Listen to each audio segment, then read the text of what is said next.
आगे जंगें देख रहे हैं आप? जंगें तो होंगी। ये प्रोजेक्ट आजम क्या है? आलम इस्लाम की 3 बड़ी कुव्वतों में सबसे पहले पाकिस्तान आता है, दूसरा वो है तुर्किया, तीसरी जानिब जो है वो है मिस्र। पाकिस्तान और सऊदी अरब का मुआहिदा हुआ, इसके पीछे की सर कहानी क्या है? मुसलमानों के लिए बड़ी 2 खास जगह हैं सऊदी अरब में, मक्का मुकरमा और मदीना मुनव्वरा। इजराइल ने अपनी मैली आंख वहां पर भी डाल ली है। मुस्लिम एक नेटो बनने जा रहा है, इसमें कौन कौन से ममालिक हैं? पीस प्लान क्या है जिसके साबिक बरतानवी वजीर आजम टोनी ब्लेयर का नाम दिया जा रहा है? जो एक गंदा तरीन आदमी है उसका नाम है टोनी ब्लेयर। ये बागराम में तकरीबन $10 बिलियन का असला भी छोड़ के चले गए, जो आज दहशतगर्दों के हाथों पाकिस्तान के खिलाफ इस्तेमाल हो रहा है। कोई जंगी मशकें भी हो रही हैं इजराइल के बॉर्डर्स के करीब। माइकल रॉबिन जो है उन्होंने ये कहा जो तुर्किया है वो अगला हदफ हो सकता है इजराइल का। आप नेपाल में देखें भारत को जूते, चाइना में देखें भारत को जूते, फिर अमेरिका जो है वो उसको जूते मार रहा है। 6 साल के अंदर भारत के 2800 फौजी जवान और अफसर जो है वो वहां जहन्नम वासिल हुए हैं, इस सारे इलाके में जिसको नक्सल बाड़ी जो है वो कहा जाता है। $300 बिलियन से ज्यादा का नुकसान हुआ भारत में। इजराइल और फलस्तीन के हवाले से डोनाल्ड ट्रंप ने जो बयान दिए हैं और 21 पॉइंट्स के आए हैं। डोनाल्ड ट्रंप साहब के 21 पॉइंट पे तो तब बात हो जब पहले वो फलस्तीन को रियासत कबूल करे।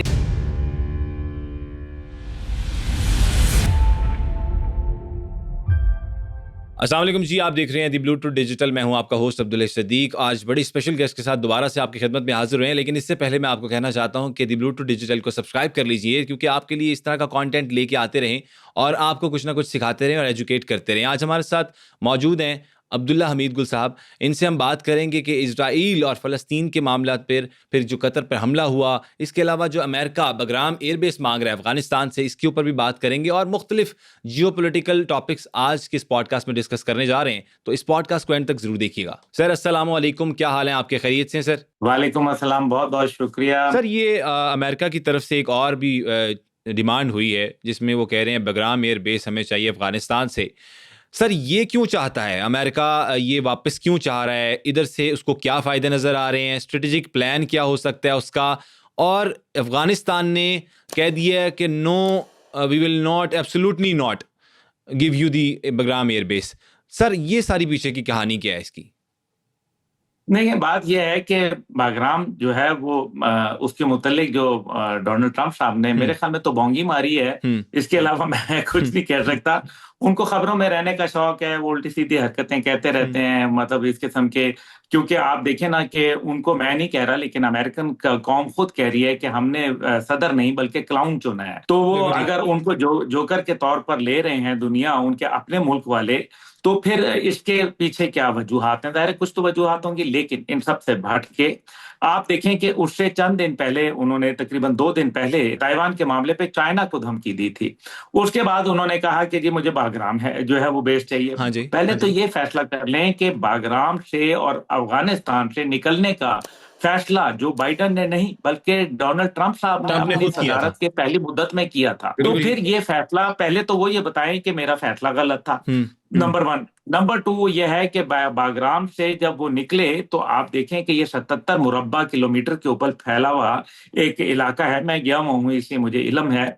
और ये सोवियत यूनियन जब था, यूएसएसआर था, तो उस टाइम पे 1950 में अफगानिस्तान के अंदर सोवियत यूनियन ने अपना एक बेस बनाया था। और उसके बाद जब अमेरिकी आए तो वो अड्डा उनके पास चला गया। यहाँ से जो था उनका जो मशहूर जर्नल था, जो कि मेजर जनरल, आपको पता है रात की तारीकी में नाइट विजन की वो तस्वीर है जो भाग रहा था, ये बागराम में तकरीबन $10 बिलियन का असला भी छोड़ के चले गए, जो आज दहशतगर्दों के हाथों पाकिस्तान के खिलाफ इस्तेमाल हो रहा है, जिसका खुद अमेरिकी सदर डोनाल्ड ट्रंप जो है मुतअद्दिद बार इजहार कर चुके हैं। लेकिन अफसोस की बात यह है कि उसमें से अभी तक एक पिस्तौल भी वापस नहीं ले जा सके।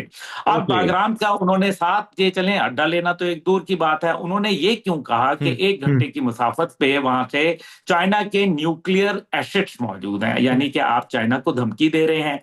अब देखें, जो पहले सिलसिला था ना, अमेरिका जब आया था 9/11 के बाद, तब अफगानिस्तान के ना रूस के साथ ताल्लुकात थे, ना ही उसके चीन के साथ ताल्लुकात थे। लेकिन अब चाइना और रूस के इंटरेस्ट वहां मौजूद हैं, उनके मुआहदात हो चुके हैं।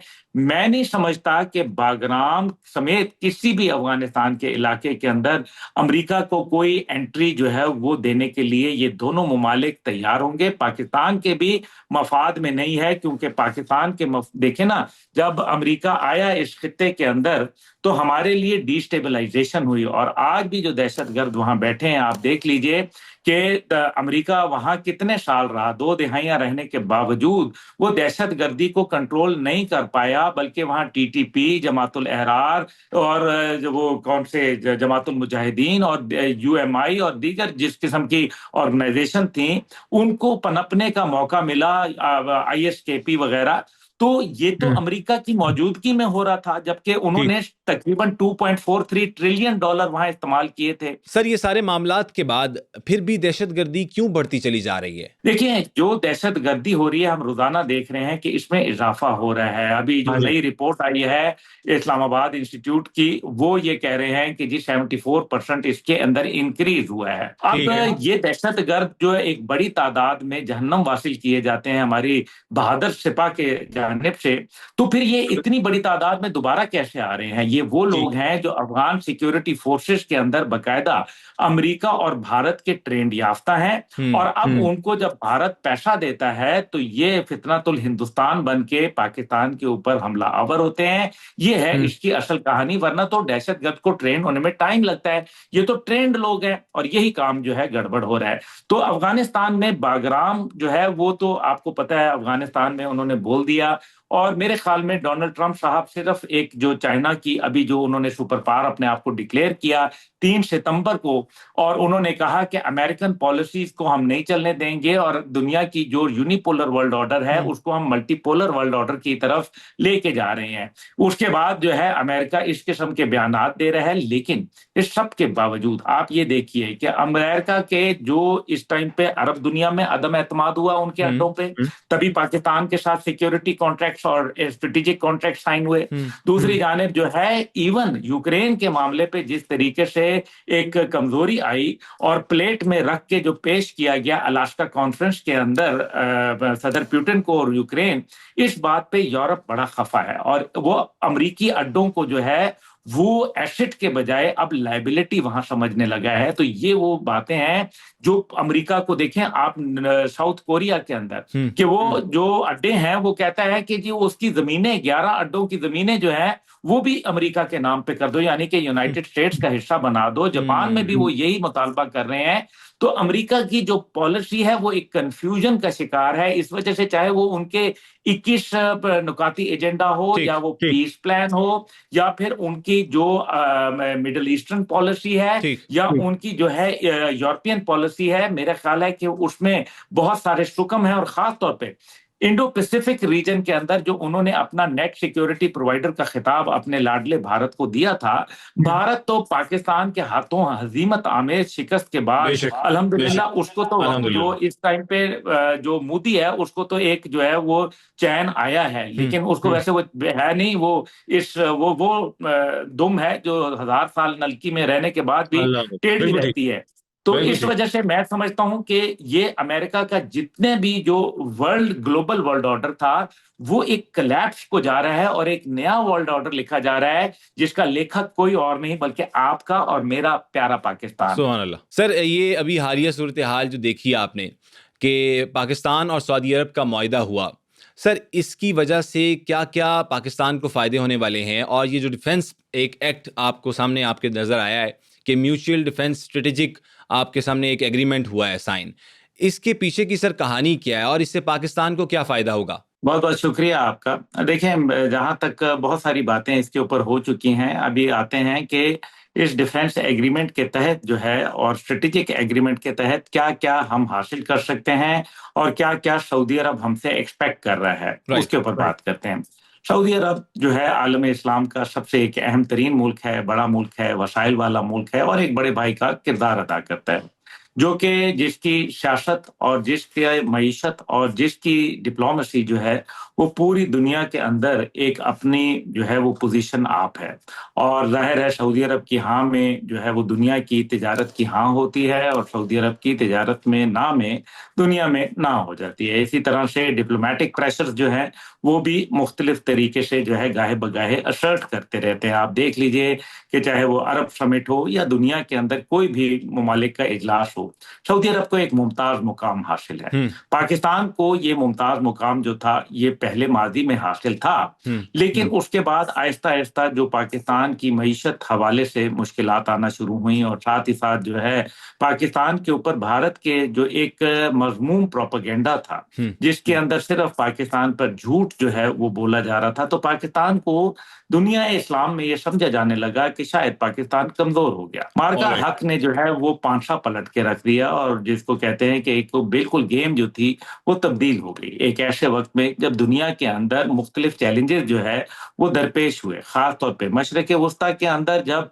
इराक जो इजराइल ने कतर के ऊपर हमला कर दिया और कतर एक ऐसा मुल्क था जिसकी जो है वो $600 मिलियन की शराकतदारी है अमेरिका के साथ। अभी एक उन्होंने 747 जहाज गिफ्ट किया डोनाल्ड ट्रंप साहब को और इसी तरीके से उनका एक बहुत बड़ा अमेरिका का जो सबसे बड़ा अड्डा अमेरिका से बाहर है जी वो कतर के अंदर मौजूद है। बिल्कुल ठीक। ऐसी सूरत के अंदर जो है वो जाहिर है कतर का डिफेंस जो था वो अमेरिका के हवाले था और तकरीबन $125 बिलियन का इस पूरे खित्ते के जो ममालिक हैं अरब ममालिक उनका दिफाई बजट है। तो अब आप ये देखिए कि कतर समेत तमाम अरब ममालिक जो थे उनका एक अदम एतमाद हो गया अमेरिका की सिक्योरिटी गारंटीज के ऊपर, जिसके नतीजे में पाकिस्तान और सऊदी अरब के माबैन एक दिफाई मुआहदा हुआ जिसके अंदर मजीद मुल्क जो है आपको इंशाअल्लाह ताला शामिल होते नजर आएंगे बहुत जल्द। दूसरी बात यह है कि इसमें हम सऊदी अरब हमसे क्या चाहता है, सऊदी अरब ये चाहता है कि सऊदी अरब को जो इजराइल का खतरात हैं, क्योंकि जाहिर है सऊदी अरब को इराक से खतरा नहीं है, ईरान के साथ भी ताल्लुकात उस्तवार हो चुके हैं, तो अब इजराइल के साथ उनको एक खतरा लाहक है और इजराइल ने ग्रेटर इजराइल का नक्शा भी पेश किया है। बेंजामिन नेतन्याहू ने अभी चंद दिन पहले ही दोबारा एक दफा जब उससे पूछा गया कि आप जो है ग्रेटर इसराइल पर यकीन करते हैं तो उसने कहा जी आप बिल्कुल यकीन करता हूं। तो ये एक मेरे ख्याल में बहुत बड़ा, इससे पहले मोहम्मद बिन सलमान साहब आपको पता है कि जब ग्रेटर इसराइल के हवाले से उन्होंने कहा कि जनाब हमारा ये नक्शा है और फलस्तीनियों को ला के आपके मुल्क में बसा दिया जाए, तो उन्होंने कहा फलस्तीनियों का अपना मुल्क है और वो वहीं बसते अच्छे लगते हैं। तो यानी कि ये एक मखासमत चलती रही, सऊदी अरब को ये एहसास है। अब लोग ये कहते हैं ज्यादातर कि ये खास तौर पे कतर पे हमले के बाद सऊदी अरब का हमारा एग्रीमेंट हुआ। मेरा ख्याल है कि कहानी जरा इससे पीछे जानी चाहिए। जब अमेरिका के साथ जाहिर है सऊदी अरब के एक अच्छे ताल्लुकात हैं, लेकिन आपने ये देखा कि सदर पुतिन जो कि अमेरिका के एडवर्सरी हैं उनको बकायदा रेड कारपेट वेलकम मिला और जो SU-31 जहाज थे वो बकायदा हिजाज मुकद्दस में लैंड किए सदर पुतिन के एस्कॉर्ट करते हुए। ये बड़ी अनहोनी बात थी और उनको इजाजत दी गई। उसके बाद सदर शी जिनपिंग को जो है एक इसी तरीके से गैर मामूली इस्तकबालिया दिया गया और एक बड़ी इन्वेस्टमेंट जो है चीन की वो सऊदी अरब में मौजूद है। ये तमाम बातें जो है ये इंदिया दे रही हैं कि मोहम्मद बिन सलमान साहब जब आए और उन्होंने इस्लामी जो एक फौज का कॉन्सेप्ट दिया वो अपने कॉन्सेप्ट में ठीक थे, लेकिन बाद में मसलहतों का मजबूरियों का शायद शिकार हुए जिसकी वजह से मामला तातुल में आ गया और अब फाइनली अल्हम्दुलिल्लाह ये एक संगे मील अचीव हुआ। सऊदी अरब चाहता है कि पाकिस्तानी फोर्सेस उनको ट्रेनिंग दें। सऊदी अरब ये चाहता है कि पाकिस्तानी फोर्सेस जो हैं उनके जो इक्विपमेंट है उसको रिप्लेस करें पाकिस्तानी इक्विपमेंट चाइनीज इक्विपमेंट के साथ, और जो पाकिस्तान लोकली मैन्युफैक्चरिंग करता है, जो पाकिस्तान ऑर्डिनेंस फैक्ट्रीज के जरिए, हैवी इंडस्ट्रीज टेक्सला के जरिए, इसी तरीके से एयर वेपन कॉम्प्लेक्स है, कामरा है, नेवल डॉकयार्ड है और दीगर जो नेस्टैप है, इसी तरीके से जो SPD के इदारे हैं, तो ये एक दिफाई इंडस्ट्री के अंदर एक बहुत बड़ा मेरे ख्याल में बूम आने वाला है। पाकिस्तान के पास पैसा नहीं था, सऊदी अरब के पास पैसा है। पाकिस्तान के पास टेक्नोलॉजी है, सऊदी अरब के पास टेक्नोलॉजी नहीं थी, महारत नहीं थी, इसलिए ये एक बेहतरीन कॉम्बिनेशन है। अब पाकिस्तान सऊदी अरब से क्या एक्सपेक्ट करता है? पाकिस्तान ये चाहता है कि सऊदी अरब जो है वो पाकिस्तान के मुआशी मुश्किलात का हल निकाले, इज्जतदाराना हल। हम खैरात नहीं मांग रहे, हम ये कहते हैं कि आप जो इन्वेस्टमेंट्स करते हैं वो पाकिस्तान में आप तिजारत के अंदर करें, आप इंडस्ट्री में करें, आप मादनियात में करें, गर्ज ये है कि मुख्तलिफ फील्ड जो हैं उसके अंदर आप करें। और मैन पावर तो आपके पास पहले ही मौजूद है, 30 लाख के करीब लोग मौजूद हैं। हमारे मजीद लोगों को आप वहां बुलाएं और पाकिस्तान को सिर्फ लेबरर क्लास में नहीं बल्कि अब जो है ऑफिसर क्लास के अंदर यानी कि एग्जेक्टिव क्लास के अंदर जो है सऊदी अरब में जगह दी जाए और आईटी का बिजनेस और इसी तरह से एग्रीकल्चर सेक्टर के अंदर हमारे साथ और आईटी सेक्टर के अंदर ताउन किया जाए। मेरे ख्याल में ये वो चंद बातें हैं जो मैंने छोटी छोटी मुख्तसरान आपको बता दी। सर, जिस तरह से आपने एक्सप्लेन किया, बड़ी वेल एक्सप्लेन तरीके से आपने सारी बातों की जो है ना वो डिटेल बता दी है। सर, अब ये जो इजराइल और फ़लस्तीन के हवाले से डोनाल्ड ट्रंप ने जो बयानात दिए हैं और 21 पॉइंट्स क्या हैं, वो थोड़ा सा बताइएगा, उसके बारे में भी आगाह कीजिएगा हमारी ऑडियंस को।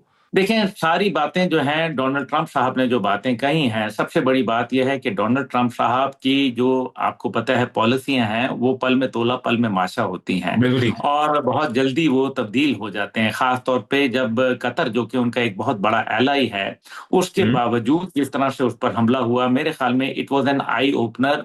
ये एक वाटरशेड था। नतीजा यह है कि डोनाल्ड ट्रंप साहब जब एक वक्त में कतर में समिट हो रहा था तो उसी वक्त जो है मार्को रूबियो जो थे वो 2 दिन के लिए जो तहनीती दौरे के ऊपर बकायदा वहां मौजूद थे और उनके साथ इजहार यकजहती कर रहे थे इजराइल के साथ। अब दूसरी जानिब जो है तकरीबन आखिर पिछले हफ्ते जो है डोनाल्ड ट्रंप साहब ने $6 बिलियन की इमदाद का ऐलान कर दिया और कहा कि इजराइल को हम जो है वो 2 से 3 साल में ये इमदाद फराहम करेंगे जिसमें मोस्ट मॉडर्न जो डिफेंस टेक्नोलॉजी है, जिसके अंदर जहाज भी हैं, जिसके अंदर हेलीकॉप्टर्स हैं, दीगर जो ग्राउंड डिफेंस सिस्टम्स हैं वो हम उनको देंगे। अब हमने ये भी देखा कि ईरान इजराइल जंग के अंदर जब ईरान ने इजराइल की कमर तोड़ दी तो उस टाइम पे बचाने के लिए बमबारी कर दी। अमेरिकन जो जहाज थे उन्होंने 3 जगहों के ऊपर।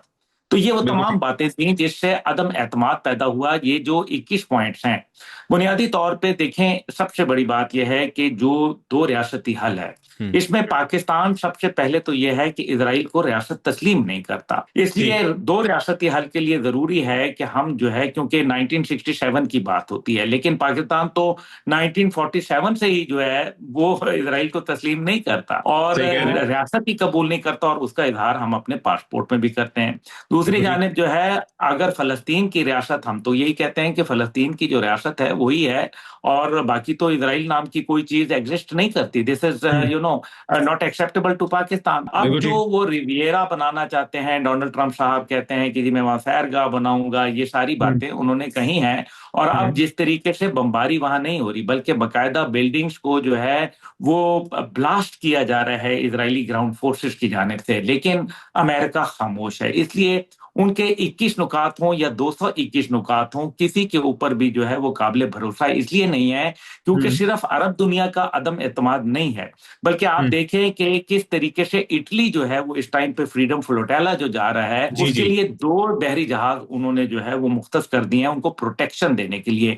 This is a negation of American policy. इसी तरीके से स्पेन ने कहा है कि हमारी एयर स्पेस जो है कमर्शियल एयरलाइनर इजरायली जो है वो नहीं इस्तेमाल करेंगे और ना ही हमारे जो शिपिंग लाइंस हैं उनको इस्तेमाल किया जाएगा। ये बहुत बड़ी बात है। बर्तानिया ने, फ्रांस ने, बेल्जियम ने, लग्जमबर्ग ने, माल्टा जैसे छोटे मुल्क ने फलस्तीन को एक्सेप्ट कर लिया और अमेरिकन पॉलिसी को बकायदा खैरबाद कहा। ये दुनिया के अंदर तब्दीलियां आ रही हैं। इसलिए डोनाल्ड ट्रंप साहब जो है अभी जो भी फैसले करेंगे वो जल्दबाजी के अंदर करेंगे जिसके अंदर मेरे ख्याल में वेल थॉट ओवर प्रोसेस नहीं होगा। इसकी वजह से जो है डोनाल्ड ट्रंप साहब के ये जितने भी नुकात हैं मेरे ख्याल में अभी जो है कबल वक्त है इनके ऊपर कोई भी बात करना। Till the time Donald Trump साहब जो है फलस्तीन को, आप देख लीजिए ना, महमूद अब्बास साहब को जो है अमेरिका ने वीजा देने से इनकार कर दिया। अभी 80th जो इजलास हुआ, जी इससे जी क्या साबित हो रहा है? इसलिए डोनाल्ड ट्रंप साहब के 21 पॉइंट पे तो तब बात हो जब पहले वो फलस्तीन को रियासत कबूल करें, जब गूगल के अंदर जो है फलस्तीन का मैप शामिल हो जाए, जब पता चले कि फलस्तीन के अभी जो उनके चीफ जस्टिस आए हुए थे, मेरी जी। तकरीबन 3.25 घंटे की 1-to-1 मुलाकात हुई थी अच्छा। डॉक्टर हबश, तो ठीक। वो एडवाइजर भी हैं महमूद अब्बास साहब के। अब उन्होंने कहा कि जो कमेटी हमने तश्कील दी थी, जो कि मुज़ाकरात के लिए जाना था, उस कमेटी को अमेरिका ने इनकार कर दिया कि हम आपसे बात ही नहीं करेंगे। फिर मुज़ाकरात और 21 पॉइंट या ये सब बेमानी हो जाते ठीक हैं। हो गया सर। सर क्या बड़ा होने जा रहा है, और सुना है कि सर कोई जंगी मशकें भी हो रही हैं इसराइल के बॉर्डर्स के करीब। कौन सी फौजें वो जंगी मशकें कर रही हैं?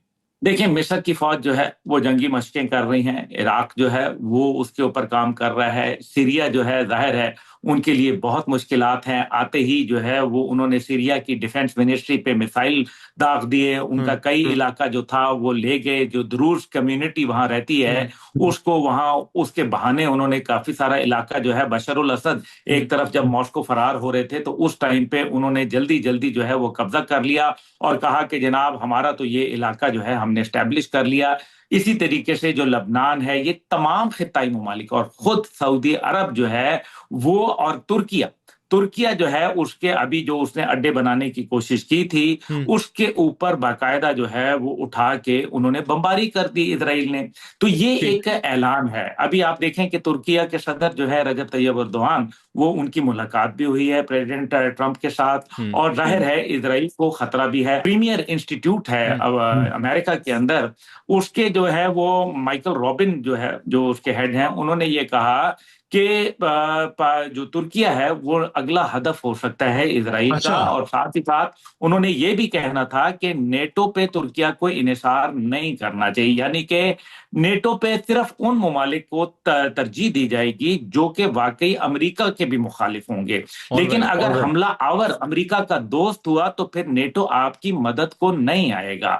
इसी तरीके से अगर इजराइल ने हमला किया तो जाहिर है नेटो जो है वो खड़ा नहीं होगा। और इसका जो इदराक है वो तुर्किया के लोगों को भी है। आकाए हाकान फिदान जो कि उनके फॉर्मर इंटेलिजेंस चीफ एमआईटी के रहे और अब जो उनके वो फॉरेन मिनिस्टर हैं, उन्होंने भी ये कहा कि हमारा इन्हिसार जो है वो नेटो के ऊपर नहीं बल्कि अपनी खुद सेल्फ रिलायंस के ऊपर है। तो ये तमाम ममालिक हैं जो मेरे ख्याल में इस टाइम पे इजराइल की एट्रोसिटीज से जो है वो तंग आए पड़े हैं। और आपने देखा कि मिस्र ने तो बड़ी फौजी जो है वो एक अच्छी खासी फौज जो है वो लगा दी।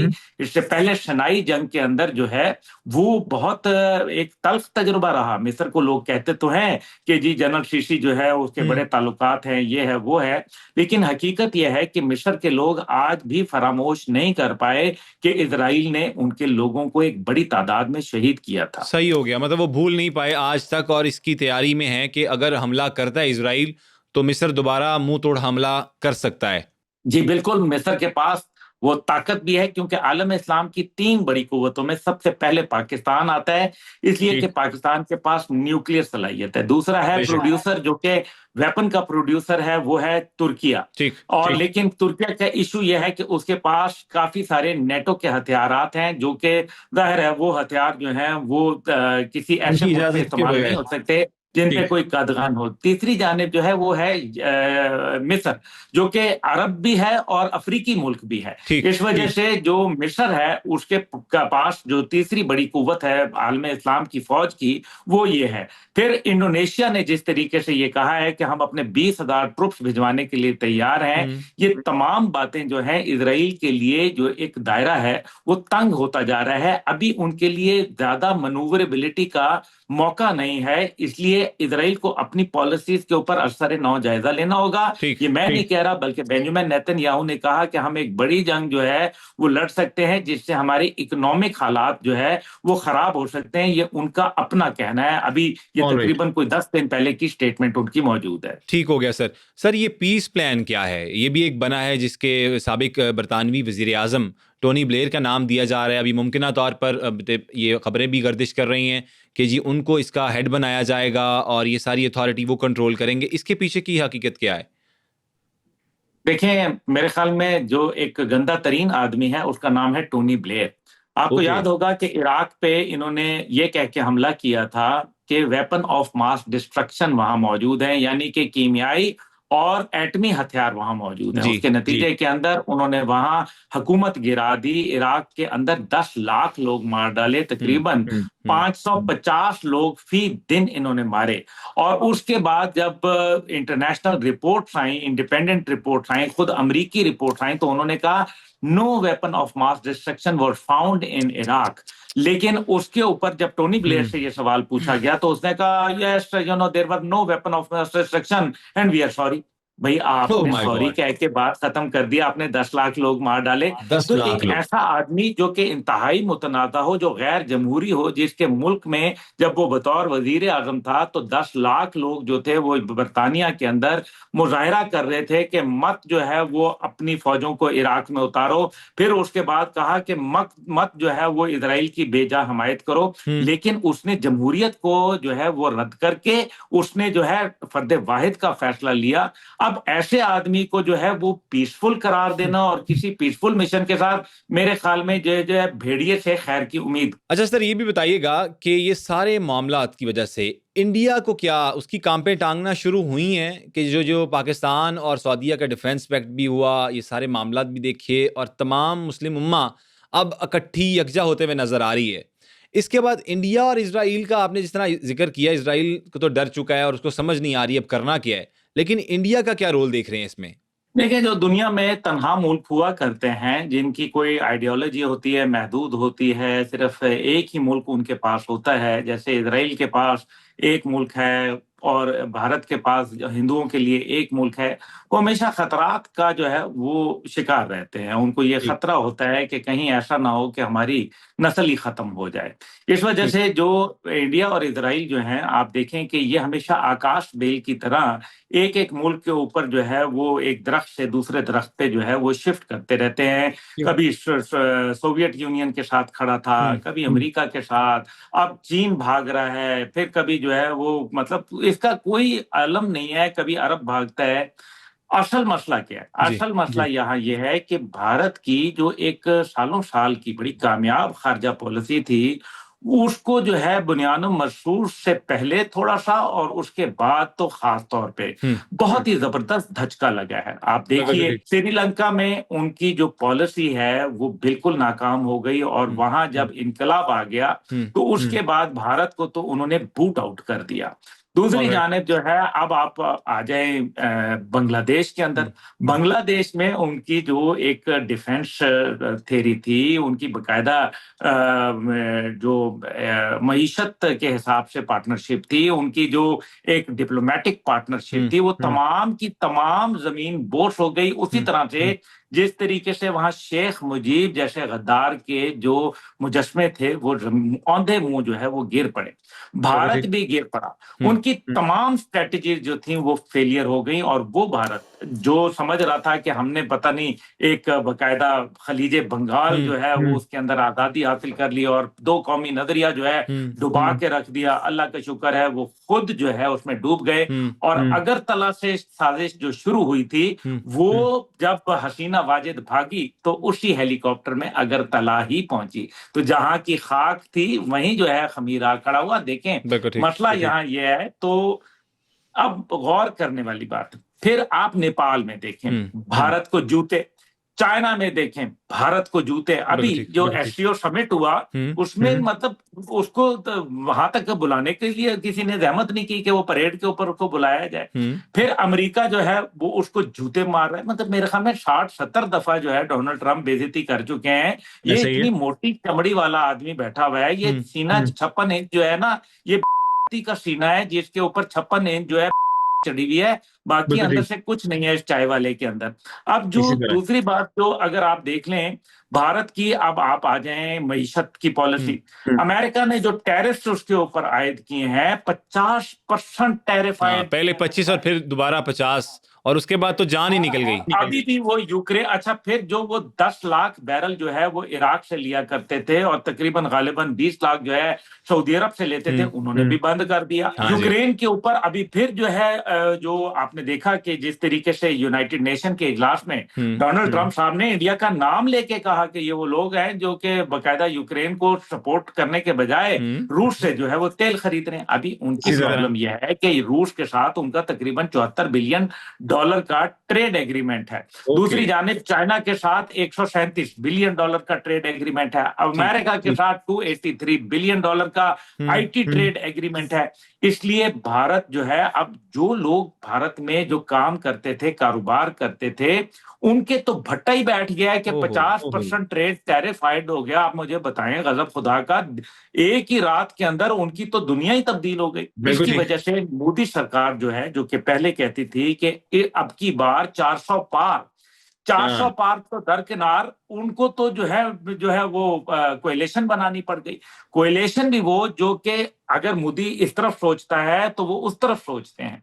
दूसरी जानिब जो है कश्मीर से लेके नागालैंड तक, और नागालैंड से लेके जो है झारखंड, छत्तीसगढ़ और दीगर इलाके जो है, पंजाब उनके हाथ से निकल चुका है, नहीं है, निकल चुका है। इस टाइम पे रजिस्टर्ड जो तंजीमें जो इंडिया में इंडिपेंडेंस की हैं, वो तकरीबन 37 के करीब इंडिपेंडेंस की मूवमेंट चल रही हैं। जो पूरा रेड कॉरिडोर है वो भारत के बिल्कुल जो है हाथ में नहीं है। और पिछले तकरीबन 6 साल के अंदर भारत के 2800 फौजी जवान और अफसर जो है वो वहां जहन्नम वासिल हुए हैं, इस सारे इलाके में, जिसको नक्सल बाड़ी जो है वो कहा जाता है। तीसरी जानिब जो है वो चाइना के साथ, अभी आप लद्दाख में देख लें कि एंड जब यूएन का इजलास हो रहा है तो लद्दाख में जो वांगचुक है, सोनम वांगचुक, जिसके ऊपर 3 इडियट फिल्म बनी थी, और वो एक बड़ा पढ़ा लिखा आदमी है, उसमें जो है वो वहां एक जेन जी का तूफान जो है वो बपा हो गया, और वहां उन्होंने 5 जवानों को जो है मार डाला ले के अंदर, और वो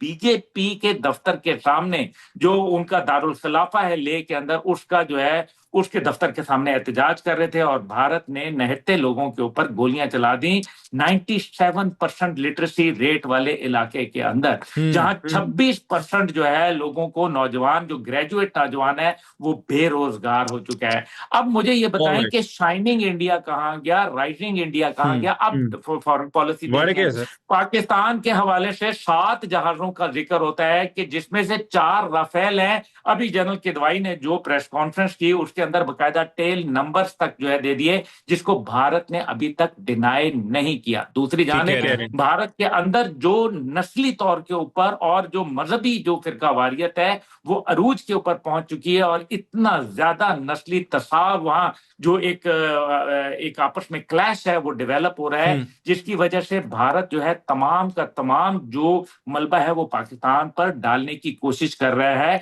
अभी भी ये जो हालिया जेनजी का हुआ है लद्दाख के अंदर, इसके ऊपर भी वो कहता है कि जनाब इसमें पाकिस्तान इन्वॉल्व है। उसको तो सोते जा, सिर्फ पाकिस्तान के ख्वाब आ रहे हैं, वो उसके ख्वाब आते हैं, और फिर जाहिर है उसको फिर पता चलता है कि बुनियानुम मरसूस में उसके ब्राह्मोस को कैसे मारा और राफेल कैसे गिराए, उधम मचाया पाकिस्तान एयरफोर्स ने, और फिर उनके जो S-400 थे वो जो थे वो तब मारे गए, फिर उनके जो जहाज थे वो मारे गए।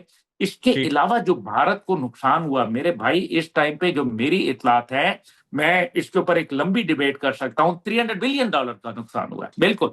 और देखें अभी उनके $288 मिलियन का तो सिर्फ एक राफेल है, तो 4 तो वो तस्लीम कर रहे हैं। अभी पाकिस्तान ने जो सिग्नेचर्स भेजे हैं, जिसके अंदर हमें पता है कि हम उसके पास, हमारे पास वीडियोस हैं, सब कुछ है, लेकिन इस सब के बावजूद जो जहाज हैंगर्स में खड़े थे, रनवे पे खड़े थे, पाक थे, जो पाकिस्तान के मिसाइल वहां वैसे तो नहीं जा रहे थे ना कि सलाम दुआ करने के लिए, कुछ करने ही जा रहे थे, तो जो तबाही उससे हुई, जो डेवस्टेशन कॉज हुई, जो आग के शोलों में वहां लिपटे गए, उनका तो एक हिसाब ही नहीं है। तकरीबन 38 के करीब टोटल जहाज पाकिस्तान ने उनके जो है ठिकाने लगाए हैं अल्हम्दुलिल्लाह। जब पाकिस्तान ने पहले फतह 1 भेजा तो उसकी जो 120 किलोमीटर रेंज थी, जब फतह 2 भेजा तो उसकी 400 किलोमीटर रेंज थी, और भारत ये एक्सपेक्ट नहीं कर रहा था कि 400 किलोमीटर तक जो है वो पाकिस्तान का मिसाइल पहुंचेगा। और यही वजह, और वो जो फिर प्रिसीजन हिटिंग जो हुई, यानी कि पाकिस्तान का मिसाइल, मैं अपनी कौम को ये बताना चाहता हूं, अल्हम्दुलिल्लाह आप लोगों को मुबारक हो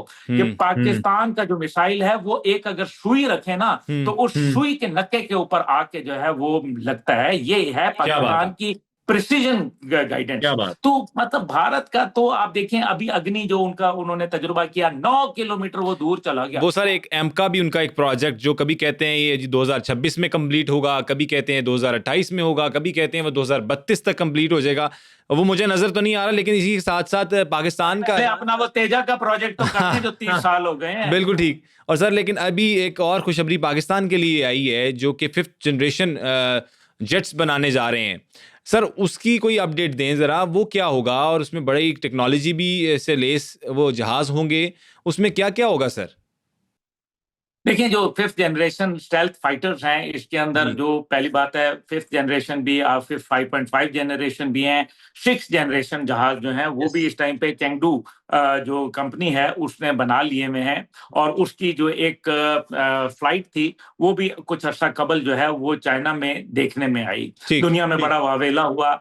कान प्रोजेक्ट जो है जो तुर्किया के साथ मिलकर पाकिस्तान का है वो भी एक बड़ा अहम है। इस टाइम पे नेस्टैप जो है वो बाकायदा पाकिस्तान के अल्हम्दुलिल्लाह बना रहे हैं, ड्रोन्स बना रहे हैं और ड्रोन्स की मैन्युफैक्चरिंग तुर्किया के साथ मिलकर कर रहे हैं।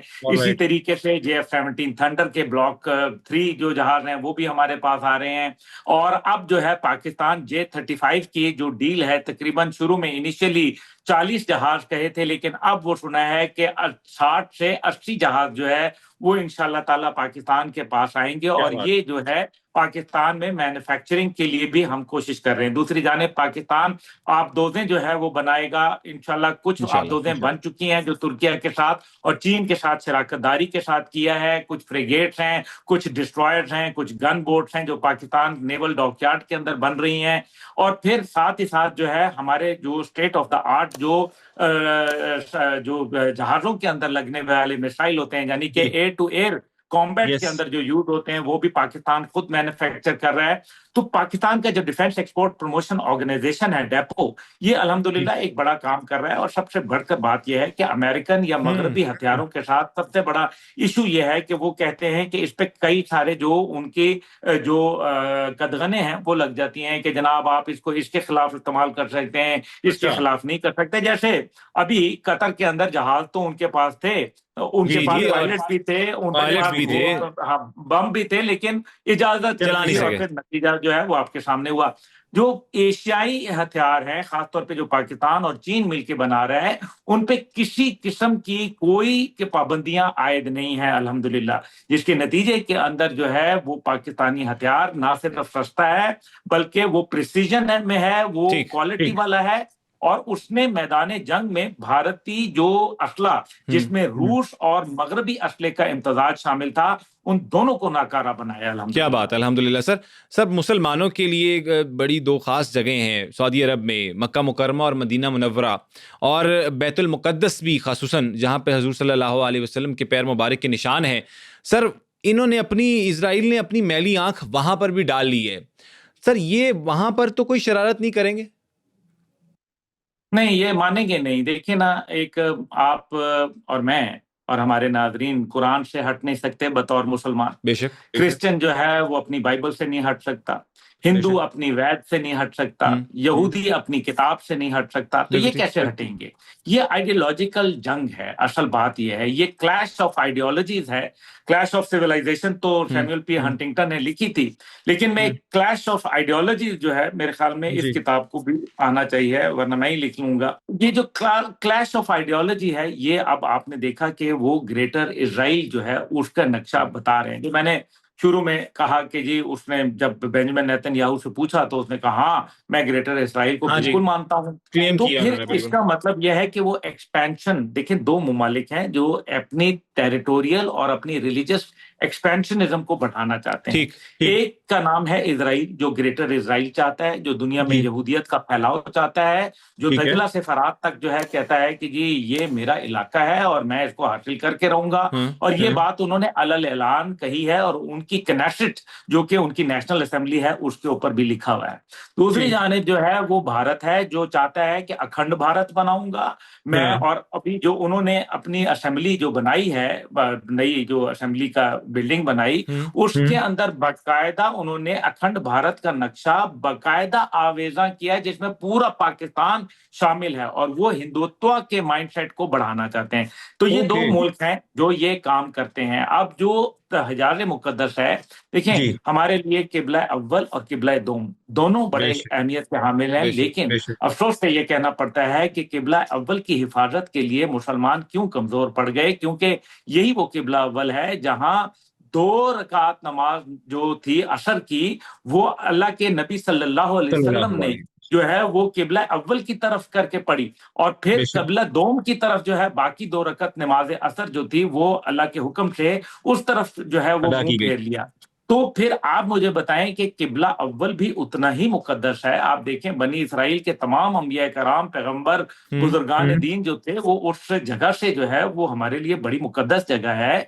वहां आपके कितने हजरत इब्राहिम अलैहिस्सलाम जो है वो मस्जिद इब्राहिम खलील के अंदर उनका जो है वो वहां तदफीन हुई हुई है, उनकी ज़ौजा की तदफीन हुई है। आप देखें ना, बाप, दादा, परदादा, एक नस्ल है सर पूरी, नबी, सारे नबी हैं ही वहां के। तो मकसद ये है कि सऊदी अरब को तो मैं यही पैगाम दूंगा कि हमारे सऊदी भाई हैं। हकीकत यह है कि हिजाज़ मुक़द्दस के हवाले से पाकिस्तान का मुआहदा होता ना होता, लेकिन अगर हिजाज़ मुक़द्दस पर हमला होता तो यकीन माने दुनिया भर के मुसलमान अपने खाना काबा और अपने प्यारे नबी के रोज़ा रसूल को बचाने के लिए जो है हम अपनी जानों की बाजी लगा देते, चाहे हमारे पास हथियार होते ना होते, सऊदी अरब के साथ मुआहदा होता ना होता, हमारे पास इतनी ताकत होती ना होती, लेकिन हम अपना तन मन धन जो है कुर्बान हिफाजत के लिए लगाएंगे। बिल्कुल ठीक सर। सर आखिरी कुछ चंद सवाल हैं और बड़े अच्छे तरीके से आपने हर चीज़ को एक्सप्लेन किया है सर। सर मुझे ये बताइएगा कि ये भी सुनने में आ रहा है, ये प्रोजेक्ट आज़म क्या है, ये थोड़ा सा ब्रीफ करिएगा।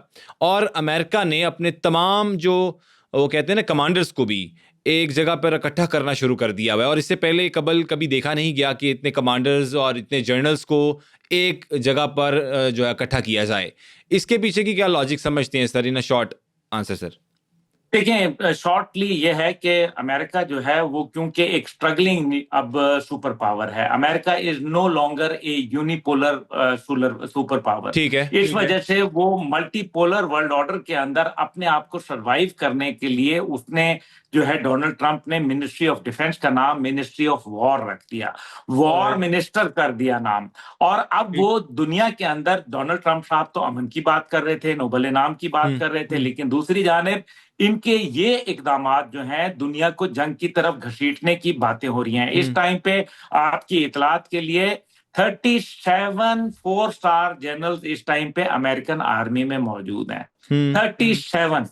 तो आप मुझे ये बताएं कि कितनी बड़ी उनकी आर्मी है। इसमें कोई शक व शुबा नहीं कि दुनिया की सबसे मजबूत, ताकतवर और मोस्ट मॉडर्न जो इक्विपमेंट के साथ ये आर्मी मौजूद है। लेकिन इस सब के बावजूद आर्मी मॉरल्स के ऊपर लड़ती हैं, मटेरियल्स पे नहीं लड़ा करती हैं। और सबसे बढ़कर बात यह है कि अमेरिकन फौज के अंदर अब ये बात होना शुरू हो गई है कि ट्रंप साहब ने तो नारा लगाया था अमेरिका फर्स्ट, लेकिन ये इजराइल फर्स्ट कहां से आ गया? और फिर सोल्जर्स की वो वीडियोस आपकी निगाह से गुजरी होंगी जिसमें वो ये कहते हैं कि हमने अमेरिका की दिफा की कसम उठाई थी, ना कि इजराइल की दिफा की कसम उठाई थी।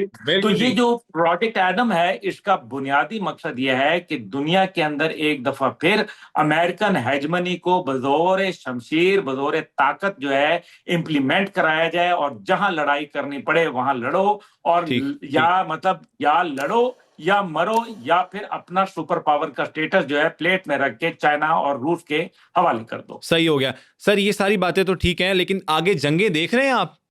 जंगें तो नजर आ रही हैं, जंगें तो थम नहीं रही जनाब। ये देखें, ये जो जंग है पाकिस्तान भारत के दरमियान और इजराइल और ईरान के दरमियान, ये थमी है, टली नहीं है। और जंगें तो होंगी बिल्कुल। अभी मैंने आपको कहा आइडियोलॉजी की वॉर है दुनिया में। आप देख लें, आइडियोलॉजी की बुनियाद के ऊपर अमेरिका के अंदर सदारत का इंतखाब हुआ। रेडनेट अमेरिकन जो थे उन्होंने डोनाल्ड ट्रंप साहब को जो है इंतखाब किया। इसी तरीके से आइडियोलॉजी की बुनियाद के ऊपर भारत के अंदर बीजेपी हिंदुत्व आइडियोलॉजी को लेके आ रही है। पाकिस्तान जो है वो आइडियोलॉजी की बुनियाद के ऊपर जो है वो कायम हुआ। इसी तरीके से रूस के अंदर एक आइडियोलॉजी है कि जनाब हम पुराना सोवियत यूनियन बहाल करेंगे, जाहिर है तभी तो वो यूक्रेन को वापस लेना चाहते हैं। तो ये और यूरोप के अंदर भी जो आइडियोलॉजिकल एक शिफ्ट है वो बड़ी वाज़ेह नजर आ रहा है, क्योंकि जब सदर ज़ेलेंस्की की एक तारीख साथ बेइज्जती हुई व्हाइट हाउस के अंदर डोनाल्ड ट्रंप के हाथों, तो उसके बाद उन्होंने फौरन जो है कीयर स्टारमर ने जाके बाकायदा एक कॉन्फ्रेंस कॉल कर ली और तमाम यूरोपीय ममालिक के लोग उसमें आए। ये क्या था? ये सब इसका मतलब है कि एक दुनिया में पैराडाइम शिफ्ट जो है वो प्लेस हो रहा है, क्योंकि एक वर्ल्ड ऑर्डर है ना वो तब्दील हो रहा है। 9/11 के बाद क्रिएट होने वाला वर्ल्ड ऑर्डर एक नए वर्ल्ड ऑर्डर की तरफ शिफ्ट कर रहा है, जिसके अंदर लुक वेस्ट पॉलिसी को डिनाई करके लुक ईस्ट पॉलिसी को अडॉप्ट किया जा रहा है। ठीक हो गया सर। ये जो मुस्लिम एक नेटो बनने जा रहा है, इसमें कौन कौन से ममालिक हैं? आखिरी सवाल मेरा, और इसके बाद इख्तिताम करते हैं इस पॉडकास्ट का। मुस्लिम नेटो तो बन चुका हुजूर जी, ये तो कुछ चीजें हैं जो पर्दादारी में है, लेकिन मुल्क कौन से हैं? वो तमाम मुल्क जिनको इजराइल से और अमेरिका, इजराइल से खतरा और अमेरिका की ताकत पर भरोसा नहीं रहा।